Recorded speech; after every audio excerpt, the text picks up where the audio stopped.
بسم اللہ الرحمن الرحیم نحمدہ و نصلی علی رسولہ الکریم۔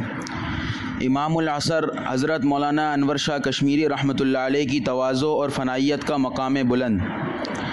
حکیم الامت حضرت مولانا اشرف علی تھانوی رحمۃ اللہ علیہ نے اپنی ایک مجلس میں نقل کیا کہ ایک عیسائی فلسفی نے لکھا ہے کہ اسلام کی حقانیت کی ایک دلیل یہ ہے کہ امام غزالی جیسے محقق اور مدقق اسلام کو حق سمجھتے ہیں۔ یہ واقعہ بیان کر کے حکیم الامت رحمۃ اللہ علیہ نے ارشاد فرمایا، میں کہتا ہوں میرے زمانے میں مولانا انور شاہ صاحب کا وجود اسلام کی حقانیت کی دلیل ہے کہ ایسا محقق اور مدقق عالم اسلام کو حق سمجھتا ہے اور اس پر ایمان رکھتا ہے۔ انہی حضرت شاہ صاحب کا واقعہ حضرت مولانا انوری صاحب بیان فرماتے ہیں کہ مقدمہ بھاولپور کے موقع پر جب حضرت شاہ صاحب نے قادیانیوں کے کفر پر بے نظیر تقریر فرمائی اور یہ بھی فرمایا کہ جو چیز دین میں تواتر سے ثابت ہو اس کا منکر کافر ہے، تو قادیانیوں کے گواہ نے اس پر اعتراض کیا، آپ کو چاہیے کہ امام رازی پر بھی کفر کا فتویٰ دیں، کیونکہ فواتح الزحموت شرح مسلم الثبوت میں علامہ بحر العلوم نے لکھا ہے کہ امام رازی نے تواتر معنوی کا انکار کیا ہے۔ اس وقت بڑے بڑے علماء کا مجمع تھا، سب کو پریشانی ہوئی کہ فواتح الرحموت اس وقت پاس نہیں۔ اس اعتراض کا جواب کس طرح دیا جائے گا؟ مولانا محمد انوری صاحب جو اس واقعے کے وقت موجود تھے فرماتے ہیں، ہمارے پاس اتفاق سے وہ کتاب نہ تھی۔ مولانا عبداللطیف صاحب ناظم مظاہر علوم سہارنپور اور مولانا مرتضی حسن صاحب حیران تھے کہ کیا جواب دیں گے، لیکن اسی حیرانی کے عالم میں شاہ صاحب کی آواز گونجی، جج صاحب لکھیے، میں نے 32 سال ہوئے یہ کتاب دیکھی تھی، اب ہمارے پاس یہ کتاب نہیں ہے۔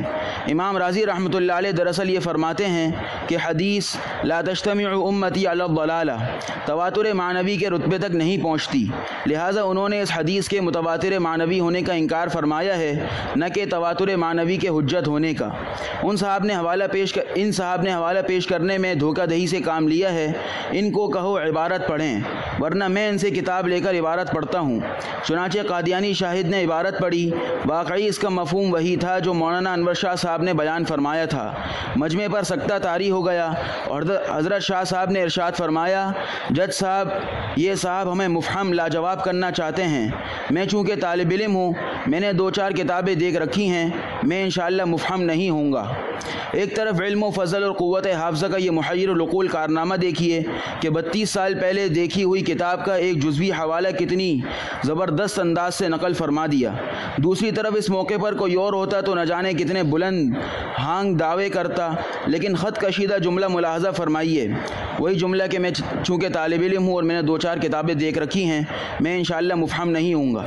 یہ جملہ ان کے کمال تواضع کی طرف اشارہ کرتا ہے، اور یہ محض لفظ ہی نہیں، واقعتاً اپنے تمام کمالات کے باوصف اپنے آپ کو ایک معمولی طالب علم سمجھتے تھے، اور اس دعائے نبوی کے مظہر تھے کہ اللہم اجعلنی فی عینی صغیرہ وفی اعین الناس کبیرہ، یعنی اے اللہ مجھے اپنی آنکھوں میں تو چھوٹا بنا دے اور لوگوں کی آنکھوں میں مجھے بڑا بنا دے۔ اللہ تعالیٰ کروڑوں رحمتیں نازل فرمائے۔ یہاں ایک بات آئی تواتر کی، مناظر حسن گیلانی رحمۃ اللہ علیہ نے مجھے یاد پڑ رہا ہے کہیں لکھا ہے کہ ان کو بھی ایک زمانے میں یہ شبہ ہو گیا کہ خبر واحد تو ظنی ہے اور ہمارے دین کا بہت ساری باتیں خبر واحد سے ہیں، تو کیا نعوذ باللہ ہمارا دین ظنیات پہ مشتمل ہے؟ کہنے لگے انور شاہ کشمیری رحمۃ اللہ علیہ نے جب اپنے درس میں تواتر کی اقسام بیان کی کہ نسل در نسل جو چیزیں چلی آ رہی ہوتی ہیں وہاں سند کی ضرورت نہیں ہوتی۔ مثال کے طور پہ کوئی کہے کہ یہ قرآن وہی قرآن ہے جو حضرت محمد صلی اللہ علیہ وسلم کا تھا، اس کے لیے سند پیش کرو، تو کہا جائے گا کہ جناب تواتر سے جو چیزیں آ رہی ہوتی ہیں ان کی وہ سند سے مستغنی ہوتی۔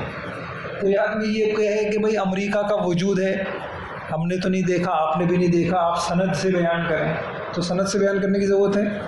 تو تواتر کے لیے یہ ہمارے دین کی ایک بہت بڑی بنیاد ہے کہ ہمارے دین کا بہت بڑا حصہ وہ ہم تک جو پہنچا ہے وہ کس سے پہنچا ہے؟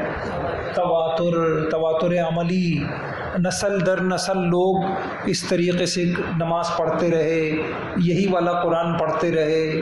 سمجھ گئے آپ لوگ؟ ایک بات۔ اور دوسری بات یہ ہے کہ واقعی کسی نے کہا ہے نا کہ علم جب دماغ میں آتا ہے تو زبان بولنے لگ جاتی ہے، اور علم جب دل میں اترتا ہے، روح میں اترتا ہے، تو زبان خاموش ہو جاتی ہے۔ جن کے پاس علم نافع نہیں ہوتا، چند معلومات ہوتی ہیں، تو ان کی زبان بولنے لگ جاتی ہے، اس کو بھی خاموش کراؤ، اس کو بھی خاموش کراؤ، اس کو چپ کراؤ، اپنی علمیت کا اظہار کرو۔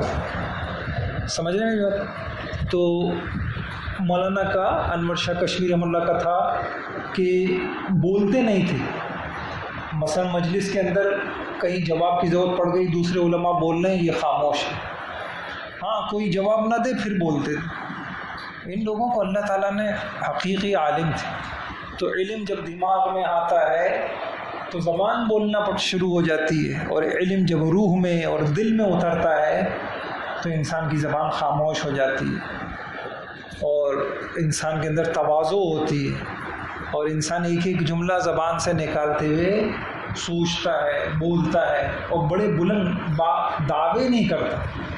اس لیے آپ یہ دیکھیں گے کہ آپ یہ ایک علامت کے طور پہ دیکھ سکتے ہیں کہ علماء ربانی جو ہوں گے ان کے یہ دعوے نہیں پائے جاتے ہم جیسے دوسرے نہیں ہیں، یہ ہماری تحقیق ہے، 1400 سال تک آج تک کوئی یہ نہیں سمجھا، ہم ہی سمجھیں۔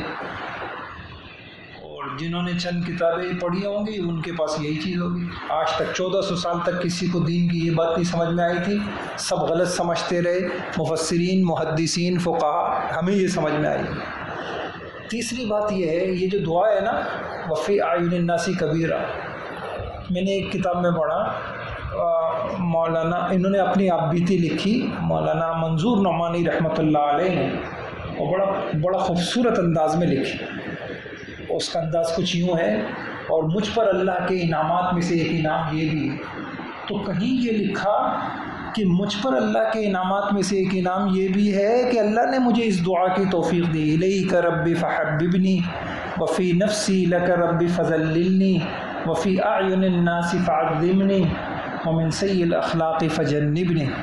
کام مجھ پر اللہ کے انعامات میں سے ایک انعام یہ بھی رہا کہ اللہ تعالیٰ نے زندگی میں مجھے اس دعا کی توفیق مرحمت فرمائی۔ تو ہمیں بھی پڑھنی چاہیے بھائی، اللہ ہمیں ہماری نگاہ میں چھوٹا کر دے، ہمیں نہ اپنے علم پہ ناز ہو، نہ اپنی ذہانت پہ ناز ہو، نہ اپنی کسی اور چیز پہ ناز ہو، ہمیں اپنے گناہوں کو دیکھیں، ٹھیک ہے؟ یہ تواضع اللہ تعالیٰ مجھے آپ کو نصیب فرما دے۔ مولانا احسان صاحب اکثر ایک قصہ سناتے تھے کہ ہم یہاں مکی مسجد کراچی میں مولانا زکریا رحمۃ اللہ علیہ تشریف لائے، اور علماء، بڑے بڑے علماء آ رہے ہیں، حضرت مصافحہ کر رہے ہیں، عصر سے مغرب تک بڑے بڑے لائن لگی ہوئی ہے، اور جو ہے پھر کہنے لگے، یہ بعد میں مولانا سے رہا مولانا احسان صاحب سے کہ پتہ ہے میں کیا سوچ رہا تھا یا میں کیا پڑھ رہا تھا؟ وہ کیا جملہ یاد ہے آپ لوگوں کو؟ کیا؟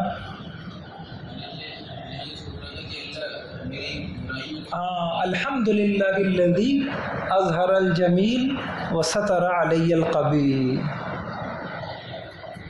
یہ ہوتی ہے بڑوں کی بات، یہ ہوتے ہیں اہل، جن کو جتنی شہرت مل جائے، جتنی عزت مل جائے تو بے قابو نہیں ہوتے، ہم بے قابو ہو جاتے ہیں، تھوڑا سا پیسہ آ گیا بے قابو ہو گئے، اپنی اوقات ظاہر کر دیتے ہیں ہم لوگ، اپنے پیسے سے مروب کرنا، اپنے عہدے سے مروب کرنا، اپنی ذہانت سے مروب کرنا، اپنی خطابت سے مروب کرنا، اپنی کرسی سے مروب کرنا،